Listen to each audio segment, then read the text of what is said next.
estuviese defendiendo la democracia de Perú y no apostándole a, ya sabemos, al fujimorismo. Y para hablar de este tema, antes de que llegue también el maestro Jesús Lemus a la mesa de diálogo, saludo primero al doctor Jesús López Almejo, tu profe de Relaciones Internacionales, tu profe de RI, quien seguramente tendrá mucho que opinar y ayudarnos a desmenuzar esto del hermano mayor, y no necesariamente por la edad, sino de México para Latinoamérica, este apoyo. Profe, te saludo con mucho gusto, ¿cómo te va? Hola, ¿qué tal, Vicente? Muy contento de estar como cada semana en Sin Censura, listos para darle el análisis de temas que realmente son trascendentes, que se dan en el exterior, pero que tienen un impacto en la vida cotidiana de los mexicanos. El caso de Perú, del presidente Castillo con su sombrero, me hizo recordar mucho a la forma despectiva en la que se referían algún sector de Bolivia a Evo Morales. Y de hecho, pues creo que queda claro también un paralelo entre cómo han tratado también al presidente Andrés Manuel López Obrador en México. ¿O cómo lo ves tú, profe? Sin duda alguna, mi querido Vicente, mira, algo que ha derrotado moralmente a los partidos de centro derecha y de ultraderecha es precisamente que se centran más en la forma, elaboran formas rígidas, elaboran protocolos de cómo expresarse, elaboran protocolos de supuestamente cómo operar, cómo materializar una política pública, elaboran protocolos para hacer nombramientos de gabinete, para destituciones, etcétera. Pero finalmente, en el fondo, posteriormente se valen de algunas argucias legales para poder derrocar justamente, incluso a la vista de todo mundo, destituir a personajes que les son incómodos. Esto ya lo vimos en Paraguay, justamente con los partidos de derecha echándole un montón al expresidente Lugo. Lo vimos en Brasil en recientes años, también con la cabeza de Dilma Rousseff. Y para saber que la cuestión no era meramente jurídica, sino política, era politiquería barata de la derecha, pues ella terminó, y una vez que le quitaron del juicio político, que le quitaron la presidencia de la República, quedó libre. O sea, ya no siguieron más allá en el plano de llevarla a rendir cuentas ante la justicia. Entonces, lo vemos, por ejemplo, en Ecuador, con el lawfare en contra de Correa, que también lo destituyen, dicen que es bueno, no lo destituyen, pero en realidad le quitan todos los elementos legales para que por ley pueda volver a competir. Entonces lo hacen incluso un perseguido de la justicia ecuatoriana por cualquier pretexto, y prácticamente con esto le impiden que vuelva a ponerse como candidato nuevamente.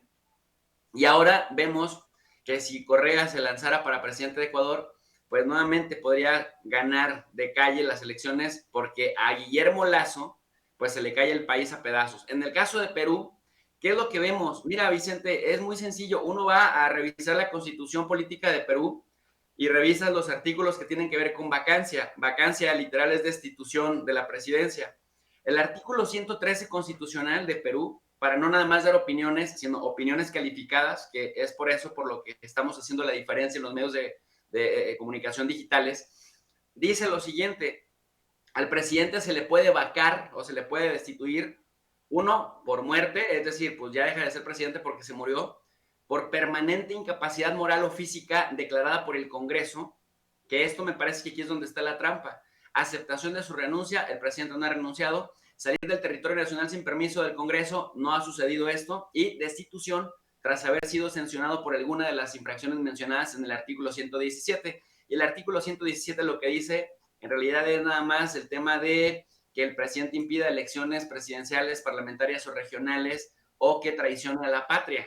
Pero en este caso, abiertamente lo que decía la propuesta de vacancia, que por supuesto lograron el 20% que se requería para solicitarla, 3 partidos de derecha peruanos, uno de ellos el de Keiko Fujimori, la corruptísima Keiko, que está vinculada a Proceso y que además pues, es hija de uno de los más sanguinarios presidentes que tuvo Perú, Alberto Fujimori, que también estuvo preso y que recientemente le dieron prisión domiciliaria, a pesar de que se le comprobó terrorismo de Estado y corrupción, peculado, etcétera, delincuencia organizada y otras cosas. Bueno, la derecha vuelta loca, esa misma derecha que apoyó a Keiko Fujimori bajo la bandera de que era preferible la corrupción que la vuelta del comunismo o que los gobernara un indígena, siendo clasistas, racistas y discriminatorios, son los mismos, Vicente, 3 partidos de la derecha, incluido el de Keiko Fujimori, que apelan al inciso 2 del artículo 113 constitucional, que dice que Pedro Castillo tiene una incapacidad moral permanente y que bajo ese esquema no puede seguir gobernando los destinos de Perú. Y tú te percatas que ahí el presidente López Obrador pues prácticamente tiene toda la razón cuando habla de lo hipócrita, de lo doble moral que son y de los argumentos tan falaces que utilizan para dar un golpe de Estado que antes lo daban con el ejército en las calles y pues prácticamente ahora valiéndose de cualquier argumento que además suena incluso hasta ridículo. Si apoyas a Keiko Fujimori, amigo peruano, no puedes hablar de insuficiencia moral por parte de Pedro Castillo, punto. Y ese es el asunto. Entonces, yo, fíjate, Vicente, ayer en el canal de tu profe DRI, dediqué todo un programa completo en la noche a analizar el caso justamente de Pedro Castillo. Alguien me criticó y me dijo, oye, profe, el tema ya es viejo, el tema ya es del lunes, del 13 de diciembre. Pero yo había estado viendo, había dado seguimiento a la distancia, las declaraciones de Carmen Aristegui, de López Dóriga y de algunos otros personajes que de verdad muy lamentables, hablando justamente de que México estaba interviniendo. Y yo le decía a mi audiencia, no está interviniendo. Así como hay un principio de no intervención, hay otro que se llama autodeterminación de los pueblos y hay otro, y ese es el importante, cooperación internacional para el desarrollo, además de la promoción de los derechos humanos, que también está en la fracción 10 del artículo 89 de la Constitución Política de los Estados Unidos Mexicanos. Y hoy el presidente López Obrador, dicen que cuando no estás de acuerdo con alguien, le dejes las cosas al tiempo. Y hoy el presidente López Obrador parece que hubiera visto el canal de tu profe de RI porque repitió exactamente lo que yo dije ayer por la noche. Es el principio de cooperación internacional el que en una relación respetuosa, diplomática y habitual nos motiva a prestar cualquier tipo de ayuda que necesite Perú.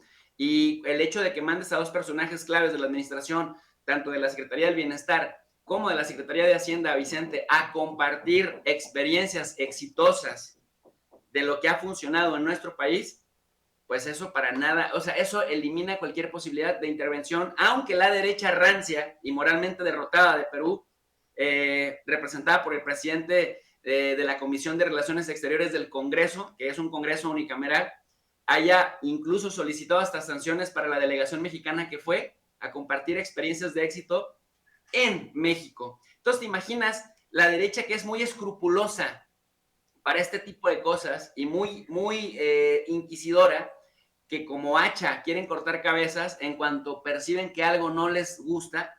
Esos mismos son muy laxos al momento de medir la corrupción de sus propias personas a las que se dedican a defender a capa y espada. Así que, pues nuevamente se les cae el teatro, Vicente, porque no pudieron ni siquiera comprobar la intervención, por más que actuaron de manera combinada tanto la derecha peruana como la derecha mexicana a partir de sus voceros oficiales en los medios de comunicación. Profe, se me viene a la mente cuando